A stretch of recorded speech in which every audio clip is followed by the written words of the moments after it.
So there was this program after 9/11 called Total Information Awareness, where basically they wanted to install a pre-crime system in the United States, and in order to stop terror attacks before they happen and all of this stuff, right?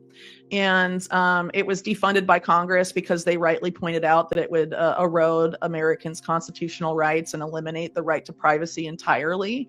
And so they defunded it, but they didn't get rid of all of its programs. And then the guy that was running Total Information Awareness was this guy that was the top official in the Reagan administration, arrested for Iran-Contra, and he was pardoned by William Barr when he was Attorney General the first time. Poindexter was his last name. I mean, that's pretty much where they're trying to take things. Earlier this week, President Trump announced his plans to deploy National Guard troops in the nation's capital, declaring a public safety emergency in order to put the Washington Police Department under federal control and station the National Guard on the city's streets with the intention to seek more permanent federal control of the Washington, D.C. police force as he continues his efforts to ramp up crime enforcement in the nation's capital. Many are outraged by this, suggesting that crime is statistically down prior to President Trump's deployment. Investigative journalist Whitney Webb believes President Trump's deployment has nothing to do with the statistical facts about crime, but has everything to do with their ultimate agenda. In an interview with the Sabby Sabs podcast, Whitney Webb detailed the long-term surveillance plan that is being implemented little by little under the disguise of keeping us safe. Webb suggests that ultimately, Peter Thiel and Palantir have a heavy influence in this new surveillance state that will go far beyond freedom cities, but will intrude on every aspect of our lives, with the main focus being on our health and finances. Which is basically, privatized government, but you're privatizing the state, but you're not you're not removing the authoritarian capacity of the state. So you're basically taking the state and then just making it a corporation, and the CEO runs it like a dictator. This is the ideology of Curtis Yarvin, sort of the house philosopher of the Peter Thiel network, who honestly, I mean, it's kind of crazy. Like during the COVID era, a lot of people were outraged by the World Economic Forum and Klaus Schwab and you'll eat the bugs and live in a pod. And Curtis Yarvin has some quotes where he basically says that the humane alternative to genocide is to force people to live in pods and wear VR helmets and entertain them and keep them fat and comfortable. I'm paraphrasing, obviously, but worth looking into the guy. He's very influential, more than you would think right now. So I think there has been kind of a concerted effort to take policies that people were outraged about, like during COVID, that were authoritarian, and sort of rebrand and repitch a lot of them as coming from the so-called libertarian right that has been financed by Peter Thiel. But Peter Thiel is not a libertarian. He likes to claim he's a libertarian, but he says, free market competition is for losers. If you want to get rich, build a monopoly. And Peter Thiel has built his monopolies with the direct involvement of three-letter agencies of the U.S. The most obvious being Palantir, but also when, they were creating PayPal, they went around to every three-letter agency that would talk to them. So, I mean, this is a long-standing effort with these people. And Peter Thiel, I would argue, has been, honestly, a social engineering genius in rebranding neoconservatism as edgy and libertarian, because libertarians used to be anti-war and now a lot of them are not. So there was this program after 9/11 called Total Information Awareness, where basically they wanted to install a pre-crime system in the United States, and in order to stop terror attacks before they happen and all of this stuff, right?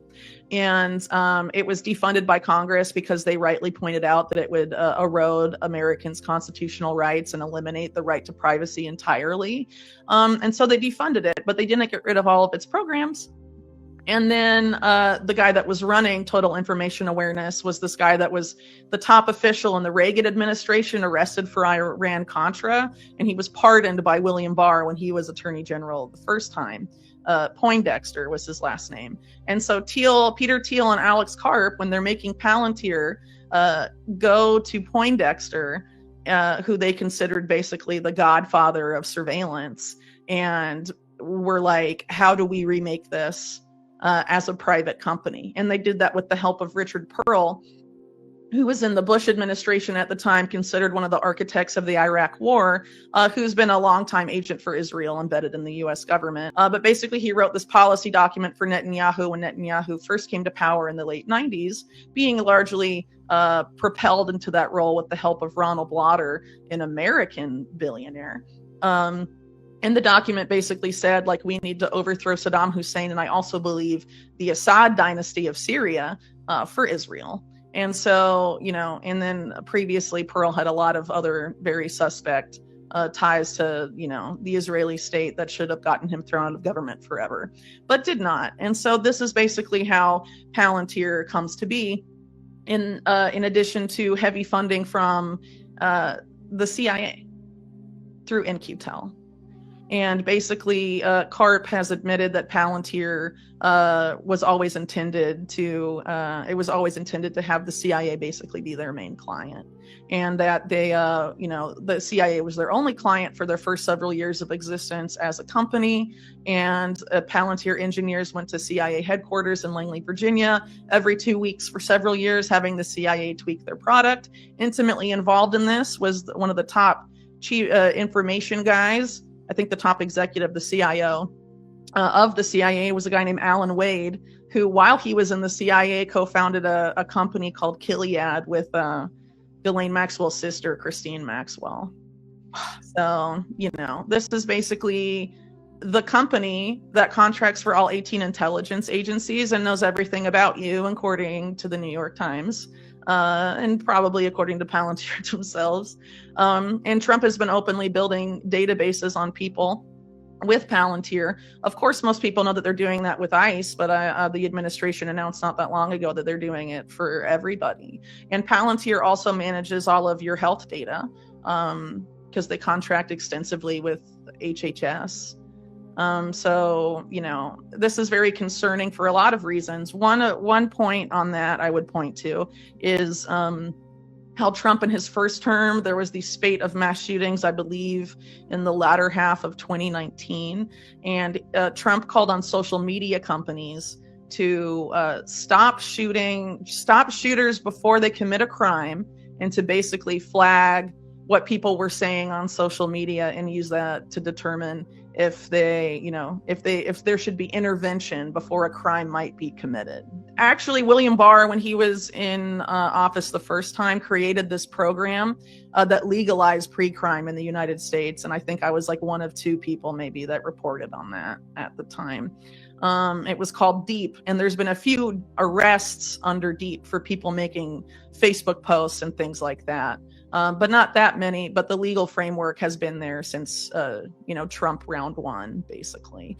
But anyway, this pitch that Trump made about having social media spy on its users and use like analytics to, bring about some sort of pre-crime society.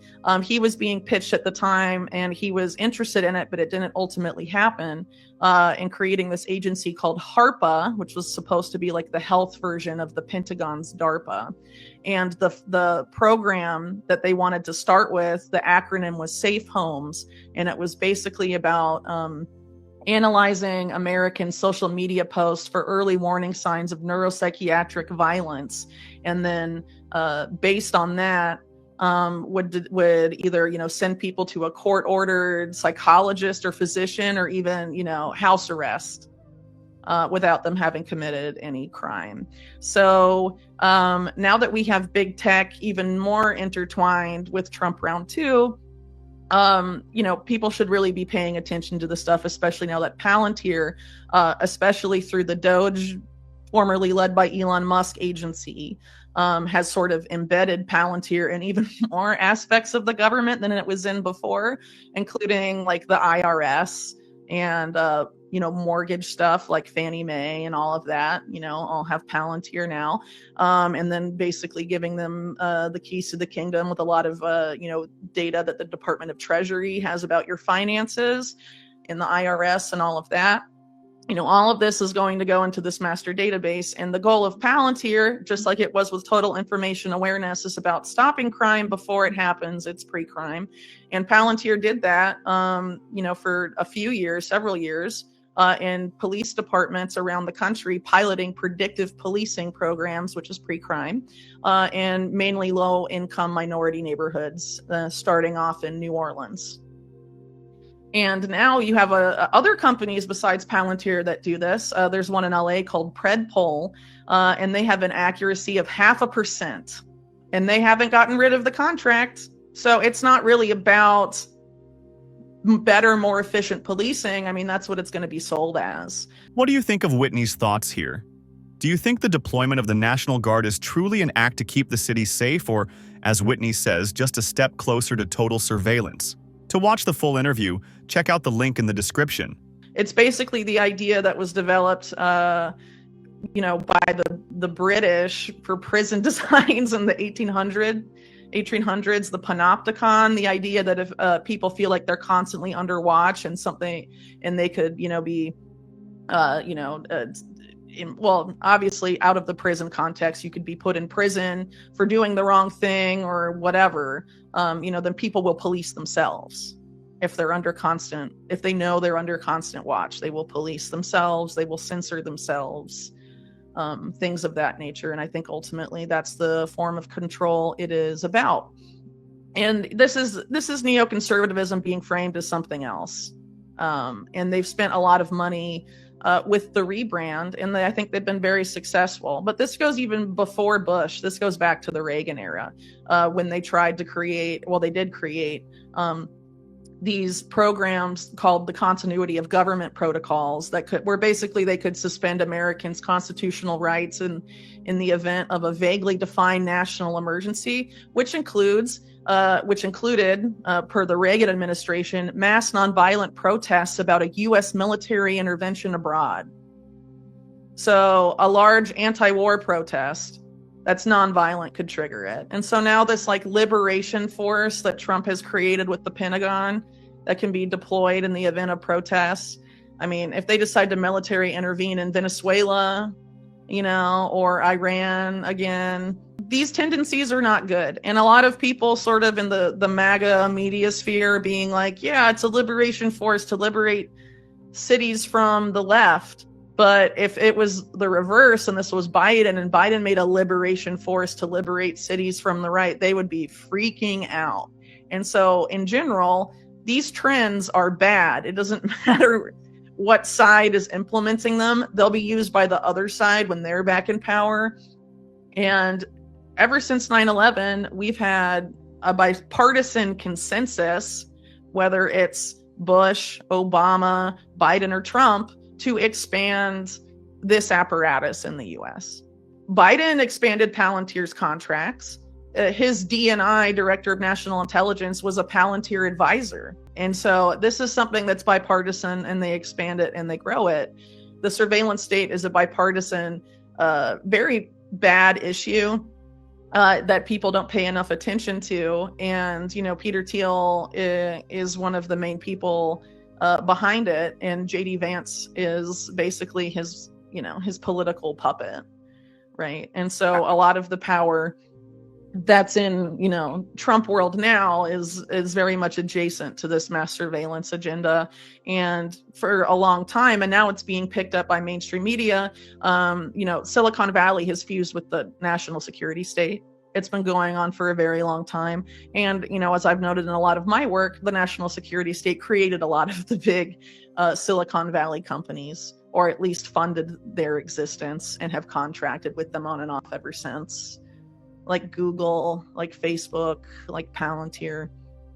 And so this is really the fulfillment of something that's been going on and been being built for a very long time that they really hope they don't pay attention to. And Palantir was really smart. Like I said earlier, people freaked out about total information awareness, but then they turned it into a private company. And it was like, well, the private sector can do whatever it wants, Well, not if it destroys everyone's constitutional rights and contracts with the state in a public-private partnership. It's really not that functionally different at the end of the day than having it being run out of DARPA like it was originally. Crypto news moves fast, and so do opportunities like this. We've learned exactly the kind of content you love, and now you can be part of it in a way that goes far beyond just watching. This is a rare, limited investment opportunity with real benefits for early partners. No fluff, no fundraiser. Click the link in the description or pinned comment right now to see what's included and how you can get in before it's gone. Don't wait. Once it's closed, it's gone for good. This is a limited opportunity to invest in this channel. Click the link below to find out more.